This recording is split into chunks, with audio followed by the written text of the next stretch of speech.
Idol, mao ni mong request oh. Tanawa. Mayong adlaw mga idol no, karon maglawag ta sa manok. Tanaw na to, mukaon ba yung gasola? Kinayo ba mo request nga, once mukaon ang manok, palit gyud daw siya gasola. Ay kurog. Mga idol, unsaon ta man kaon man jud ang manok o gasola? Kamo na li bahala mga idol. Bitaw mga idol, kusog jud mga ng mga manok sa azola. Mao nang kung magbuhi jud ka ani mga idol, dako jud kay kag matipid ba. Labi na nagkamahal ang mga commercial feeds karon.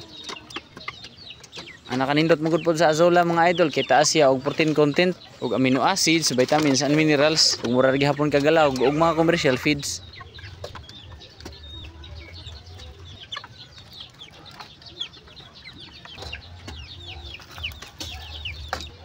Og ang kaning mga native mga manok po nato diri mga idol, kusog sad mga on sa azola.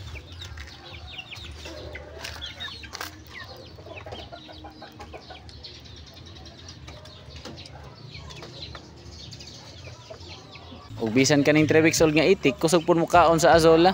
Ingon ani kanindot kung nakagibuhi nga azola diya sa inyo ha. Para dai sa mga katong gusto magbuhi o mag-culture ani atong azola o gusto pud mag-order, message lang mo mga idol. Kung nahurot gid ang azola nga atong gibutang diri sa ilang lawganan ug atong diri pud sa ubos nga akong gisabot, gamay na lang pud nahabilin. Ug nangabusog jud atong manok diri tungod kay ubay-ubay pud to akong ipakaon nila ba.